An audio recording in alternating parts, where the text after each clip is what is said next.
Hey, this is Joel with BlankTV, and we are truly honored this evening for a fireside chat with one of the great American singer, songwriter, poets, co-founder of the legendary punk rock band from Los Angeles, X, and a very, very badass actor.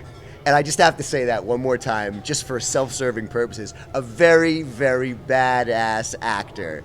Ladies and gentlemen, John Doe. Aw, shucks.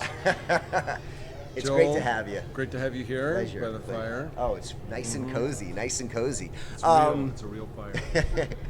There's so many achievements we'd like to talk about, but in the short time that we have, I'd like to start with just the here and now.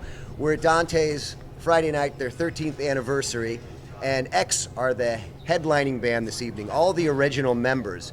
And what's to be said after all these years? Everyone's still playing together at times, and no one's killed each other yet. Well, more importantly, no one's died. I think we are kind of the last man standing of the punk rock era. Most of the Ramones are gone, except for Tommy and the Clash, and Blondie plays some. That's good. Pretenders, but a few of those people are gone. So what's to be said? We are still playing, and playing loud and playing good, and we wouldn't be at Dante's except they kept calling us back and saying, "No, wait, there's more." We say, "No, we don't want to come all the way to Portland for one fucking show." Then wait, how about if we throw in the flights and accommodations? Well, and what else? So they met our fee, but we play all the time, and Billy's been playing with since '99, something like that. So we're working on our second 15 years of playing with Billy, and we enjoy it, and like giving people a chance to see who maybe weren't there at the beginning. There's plenty of 15 to 20-year-olds that are just seeing us for the first time, and that's cool. Right on. You're speaking of the younger people who don't know the nooks and crannies of X. There's been a lot of documentaries about you. There's a lot of books, a lot of stories, and a lot of the stories are not all very accurate. Right. It's I guess that comes with default. That it's not well, always if you want to take the time and tell the story, then that's what you get to do. You get to tell the story your way. The X documentary, the Unheard Music, that's good because it gives more depth and width and stuff, because it makes a comment on what the social and cultural time was like.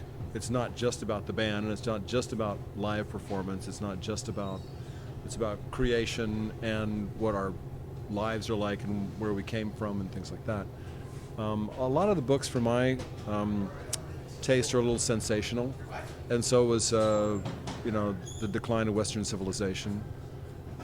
That was all built on the sensationalism, and there were a lot of other bands that were as much a part of the scene, gave the scene a lot more variety than what they showed. They didn't include the Go-Go's or the Weirdos or Screamers or the Plugs, Alley Cats. They had all different kinds of were more pop or more arty or just stranger. Maybe Catholic Discipline was their one nod to art bands. So. Yeah, Fear were in that one quite a lot, huh? Yeah, Fear and the. I mean, I'm not saying anything bad about the bands. It was geared towards sensationalism. It was geared towards violence. It was geared towards, blank generation. Geared towards people not having any outlet, and it wasn't really. I mean, that was a part of it, but it wasn't all of it, because they wanted to sell a movie. They also gave drugs to people before they put them on screen and stuff like that. Something about that. Yeah, I'm not going to, go verse by verse, but I don't know. Maybe there'll be something in the future that will. I'm trying to work on something that might set the record straight a little bit. So wow, that would be so cool. That'd be great. We'll see. In regards to all of your solo works, Keeper was your most current release, correct? Yeah. That was it was more of an upbeat rock and roll release. You compare it well, not compare it, but in regards to I think the release before that, A Year in the Woods, the hauntingly beautiful one, and Dim Star. It was a beautiful release. Those were a bit more dark in there. I was going through a rough time, Joel. Things turned around, and then you're faced with the problem of how do you write songs when you're not miserable, because you tend to count on the dark side, and I mean even X did, and if you're happier and more satisfied, then where's your inspiration?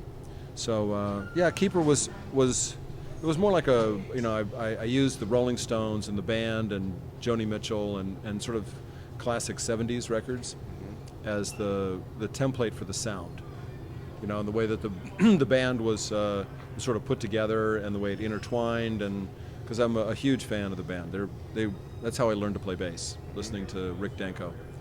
And so yeah, the other times, I was having a difficult personal time, and so things are good. Do you go into a studio with any kind of concept of what the mode or the mood of the release is going to be?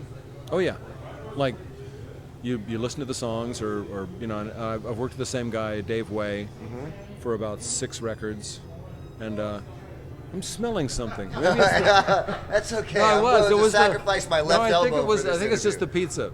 I just wanted to make sure. It was a little test. But Dave Way. Oh no, it's just it's like Friday night Shabbos cooking. It's great copy. Great copy, Joel. That's great. Do that. Catch on fire again.